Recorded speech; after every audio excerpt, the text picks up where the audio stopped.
Bum bum. Hello, and welcome to World War K. Today we will be building nuclear missile sub, but without nuclear part. We will use this to go to KSC and retaliate for aggression by recent enemy. We will take our vengeance on them and show them what the Styx Corporation, the Styx Dominion can do to its enemies. So here we go, we use B9 parts to make amazing sub. Now, okay, the sub's actually going to be a cruise missile sub. Now, difference being cruise missiles are non-nuclear, a smaller yield. They're tactical as opposed to a strategic option generally. And we're going to use basically a small jet engine missile to go and attack. Now, we're using the Hooligan Labs Submarine parts to give us buoyancy and ballast when we need it. This is a very new mod, actually, it's still in beta. The last update was yesterday, I believe, at time of recording. So there could well be a lot of bugs. But apparently it does work. I've tested it minimally, so we'll see. Of course, when combining it with things like the Infernal Robotics, Damn Robotics patches, which if you're like, oh my god, how do you get Damn Robotics to work? It's because I've got the Infernal Robotics thing installed. The links are in the description. Like, seriously guys. They're there. They're always there. Anyway, so we're using that to combine it with the opening and closing bay doors that come with B9, which are amazing. A little bit slow and annoying occasionally while you're waiting for them, but amazing. Anyway, cruise missiles tend to use a jet engine because, well, they're more efficient, longer distances. You don't need to worry about things about rocket fuel like it evaporates and so on. You can get variable thrust, blah blah blah blah blah, which you can't really get very easily, at least with an SRB. So we're going to be using jet engines for much of the same reason that we want long-term thrust, and we can get massive range out of a jet engine on the back of a cruise missile. Here I'm just putting down the beginnings of a launch ramp. I don't think we'll have one that big. I think we might just pack it full of smaller ones. But we'll see. We'll see. Now I'm using the more RTGs, so I'll put some power in using that in the end, but I'm mostly going to make the cruise missile out of stock because, well, it's a tiny little thing that's got an engine at one end and a probe at another. I don't see that we need a mod for that. Now I was tempted to stick a load of missiles on the side of it so it could fire missiles as it hits the target, which will give it a bigger area effect, because unfortunately they don't really explode hitting an area, they just hit whatever they hit, because there aren't any real explosives. Now I could use the laser guided missiles and stuff. Now in this instance they would actually be sort of possibly perhaps useful, in that, you know, I can just point upwards and fire them and they'll go up and then they'll go and hunt their target down. But I'm kind of against using a lot of the laser mod weapons because they're too easy. They're a little bit OP in the fact that, like, anything they hit vaporizes, and the area around it vaporizes, and that they home in on the target from 99.9 kilometers away. I mean, if I used them in space combat, you wouldn't have anything to watch, and it'd be incredibly boring for me as well, because you'd be like, I fired at the target. I'm just going to wait until the target disappears off the radar. I mean, I know that's what modern warfare is quite a lot about when you're making command decisions from a distant sort of position, but this is a game, it's meant to be fun, so we're going to skip over the part where the laser mod is more realistic in some regards, and skip right to the part where we have fun, because, you know, fun is cool. Anyway, we've got green guys, stop complaining about realism in this regard. In other regards, I'm trying to keep it as realistic as possible. But anyway, yeah, we're basically building, it's a cruise missile sub. There are actually cruise missile subs, they do exist. There aren't a lot of them, and they're more common now than they were, say, in the Cold War, because in the Cold War you build a load of nuclear missile submarines as a deterrent. Cruise missile subs don't really deter anyone, they're more a tactical thing. And you can see they were having some issues with the Infernal Robotics thing. But anyway, I'm just going to be a bit more gentle with it, and hopefully when we're in the water, that'll slow down the movement so we won't get any of this bouncing around. But yeah, a number of American subs quite a few, I can't remember how many, were converted over from being ballistic missile submarines to cruise missile submarines. The reason being that by doing that, they counted as reduction of arms against one of the nuclear missile treaty things where both America and Russia agreed to get rid of a certain amount of nuclear weapons. I believe both of the modern classes, the Astute and the Trafalgar, of British missile submarines, British submarines, sorry, one's a missile sub, one's an attack sub, both of them can fire cruise missiles. British submarines, because it's a smaller navy, it's a smaller army, it's a smaller military in general, things tend to be more multi-rolled, so British attack subs can fire cruise missiles, as can the British missile sub, the Trafalgar.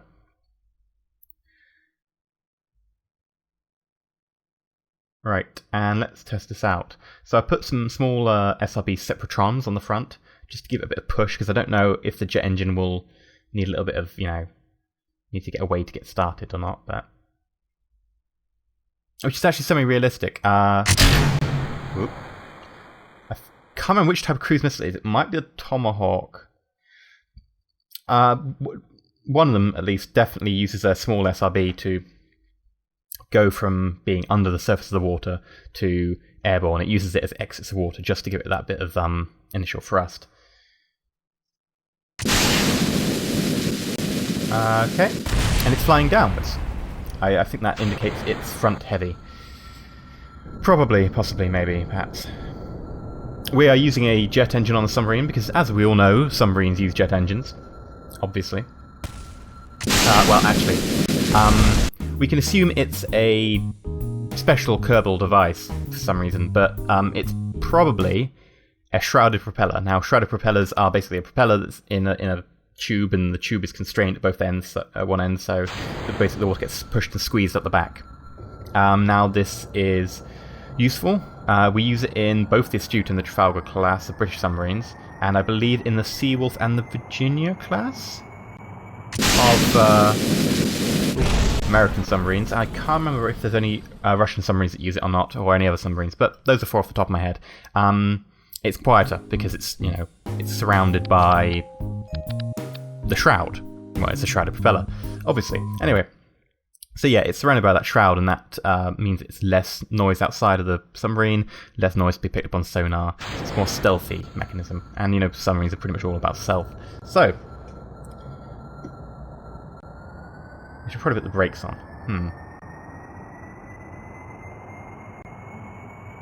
And let's try firing this. Get up to speed, and push forward still. Oh well. Yes, cruise missiles tend to be subsonic, so I'm not worried about using the small intake. And well, the jet engine is actually the bigger jet engine, but I felt like putting a bigger jet on it, so meh. So Sumi. Also, it looks cool. That, of course, being from the B9 pack. They've got tiny little RTGs on them as well, so that they can have a bit of power as they go, so that they can last for a very long time. I mean, it's basically an engine and probe core strapped to a fuel tank that can go for a very long distance. This would be a great tactical option. It would definitely give the Styx Corporation an extra advantage in the current military climate, and we can definitely use this to our advantage. Anyway, I've of course stuck some wheels on the side so we can get it to the sea. This, of course, being the Styx Corporation Space Center. It's across the sea in the Styx Dominion from the Elysian Empire, who we have recently made peace with, yes, definitely. But we are still iffy about this whole thing. We were war for quite a while. Anyway, so this is a very slow-moving submarine, at least on the surface. I don't know how fast it's going to be in water. It'll be interesting to see because, well, the whole going underwater thing doesn't really exist in the same regard in KSP stock as it does with this mod, so it'll be interesting to see how fast you can go underwater, and if you tear yourself up. I hope you don't. I assume that's been taken out. That tends to be a function of going in and out of the water, which is why you tend to find that if you have a stock boat, it tends to rip itself apart around the waterline if you go too fast. Now let's just try going off here. Gently does it.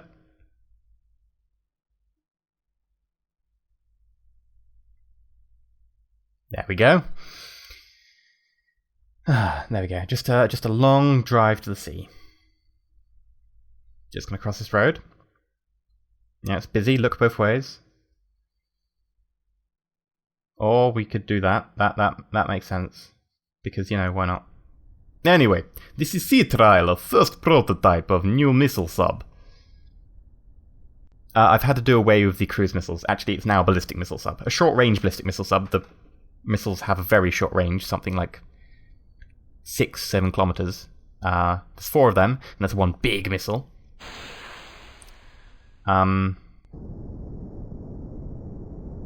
But yeah, I'll show you them when we get to launching them.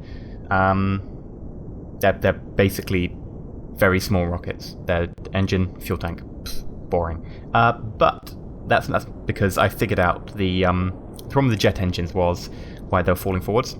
Is the decouplers that are on the side were making the side way more because they put all the weight onto that one side, and even with smaller decouplers, they were still falling and doing weird things. So I couldn't really do anything about that. So I had to try and stack them using the Sepratron things that go on the back, the stack decouplers. And of course, jet engines don't stack. I don't know why. I mean, I know it's an odd thing, wanting to have a stacked jet engine, but occasionally it does happen. So right, let's try submerging this ship in a minute. And, well, this is its normal sort of float height, just sort of barely submerged, but... And we turn over. This seems to be a problem with this this prototype, and then we end up being, you know, cockpit first, bridge. I think it's a bridge. I guess it's only got 2 people in it, but it's a bridge. So yeah, this needed revision. So yeah, revise that. And this revision here, we're using the bigger ones, the ones that are really actually meant to be used inline, but I just stuck them on the side because we need a lot of them. This kind of weighs a lot, this thing. And there's a tiny one at the back. That's because the fuel at the back in that tapered section, as we use it, we're going to need to adjust buoyancy. So that one tiny one on the top, we can use to adjust buoyancy a bit. Unfortunately, that tapered bit at the back actually has both liquid fuel and oxidizer. We don't need the oxidizer because that thing at the back is a, well, it's a Sabre engine. It's a combined rocket and jet engine, and we're doing this thing again. This is weird. Now, because it's a combined engine, we don't really want to use it as a rocket because it would waste fuel really quick. We can use a jet engine because apparently there's enough air in the water. I mean, you will totally use it as a Shrouded Propeller, right? Yeah, that's how it works, totally. But it means the oxidizer that's in that bit, which is going to be spare, we don't need it. Honestly, I wish the B9 stock came, the B9 mod came with that taper section, but with just liquid fuel and no oxidizer. I mean, you can mod it in really easily. I just didn't feel like doing it in this one occasion because I felt we had the range in our submarine to get to our location. And our target, I can reveal to you now that we are en route, is in fact the Elysian Empire Kerbal Space Center. So let's get to our travelling depth. We don't want to go below 500. Yep, we've got the warning there. If you go below 500, you're starting to get into the area you'll get crushed, because as soon as you hit 600, you die, you explode. Now the reason for that is weird things happen in the mod below 600, so they've hard-coded a limit that you die from basically crush pressure at that depth. So we don't really want to be going much lower than 500. I'm hoping to maybe 500, 450. Probably go 450, it's a bit safe. It gives us a nice margin for error, because if you go below 600 you die instantly. And the ship is something like 20 meters long, and if it does that weird tipping thing, well, we're in some trouble there. So yeah. It balances out quite nicely. I mean, I've balanced it so that when it's got full fuel, it'll be balanced. And of course the new SAS provides a lot of torque, really good for that. It allows you to adjust the pitch to a certain degree. So even though we're using a fair amount of fuel, we can probably use like 20% of fuel before we even have to adjust the pitch in the tanks, which is great.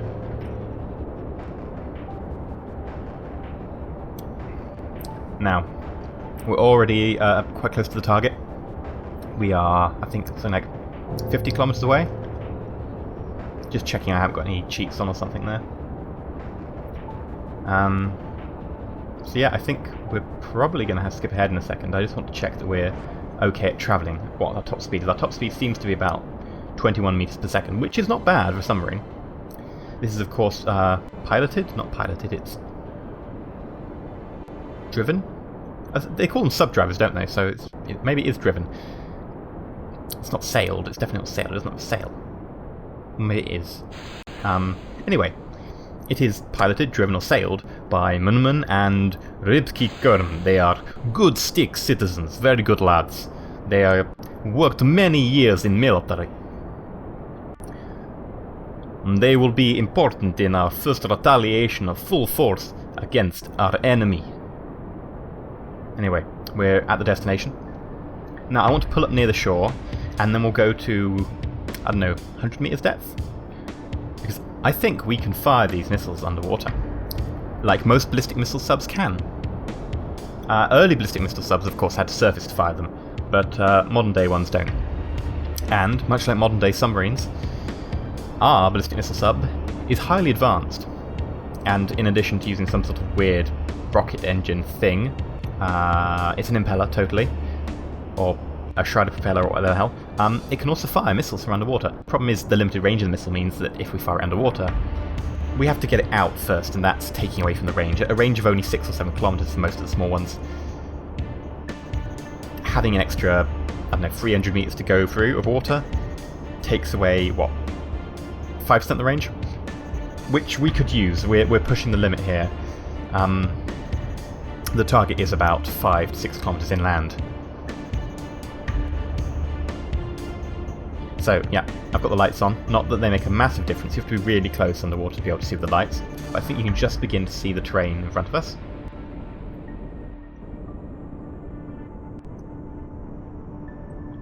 So here's a good point to stop. There. And let us, well, not surface, but let us go to firing depth. Or at least better firing depth. Optimal firing depth. 100 meters, they cannot see us. They will not be able to detect us very easily, they're not expecting submarines. Kerbal technology not get submarine until now. Now we have submarine, we have an element of attack, element of advantage. They do not expect this. We attack them from sea, they possibly expect boat. Or possibly plane, over sea. They do not expect undersea submarine, not even surface to fire.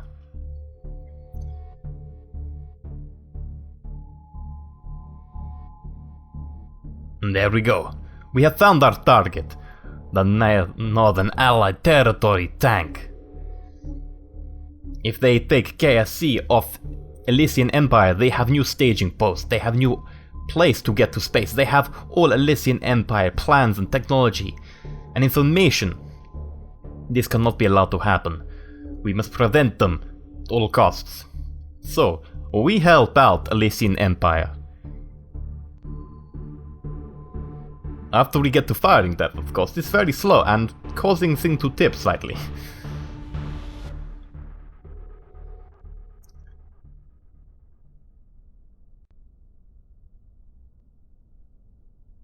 Just get back down to fairly flat position. That's probably best.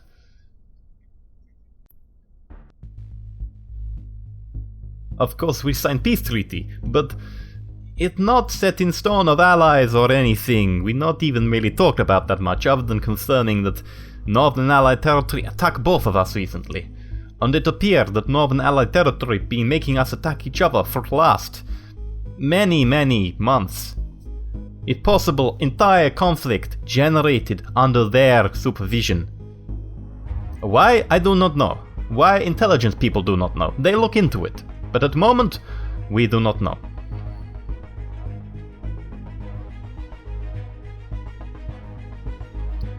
We at optimal firing depth.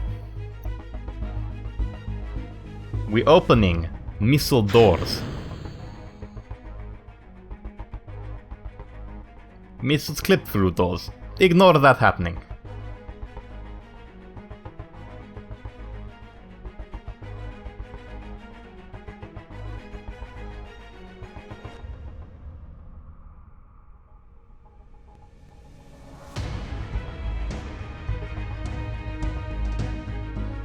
I just want to check everything is flat and level. The middle missile isn't working. There should be big middle missile. It's not working. Yeah, it's lying down there. That's annoying. We firing missiles on my mark. Fire! There. Like, take control of missile. It exit water fine. That look amazing. That's great for propaganda video. Now this missile not have target. This missile job be to scout area, find enemy target. We do not have accurate picture of what's going on here, of course. That looked like target. Maybe we land on it. No, we miss. Oh well. This missile mainly ranging thing. There. Now we have 3 left. And we'll try and hit them with this one. Now the tank we passed over last time already disabled. Tank we actually want to hit at end of runway. And we will take it out.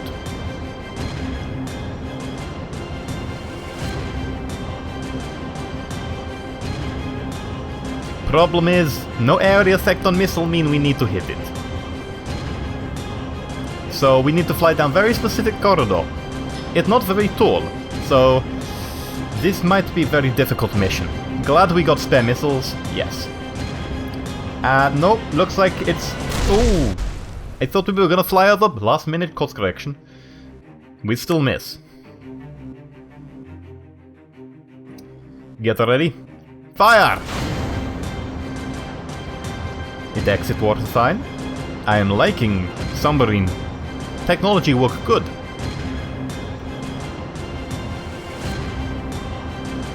This time we try to fly closer to ground. Last time we were too high up.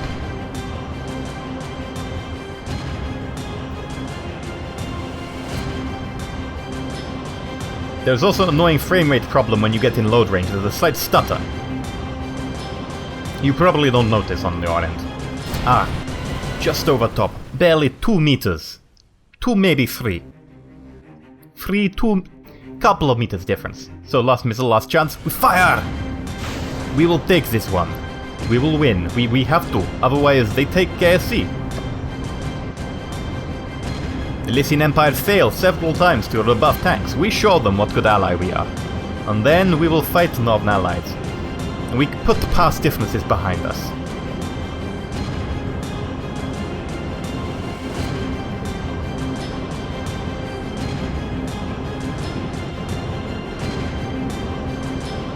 Ready. Oop, mine didn't. Dip down to the side. I think we landed short. We need to test. We need to check. We hit front. It still has turret. Can it move? It cannot move. We have hit it and we have succeeded. It's trying to get itself free of debris. But I think we have disabled tank. If it cannot move, we can merely leave it there. Let it starve.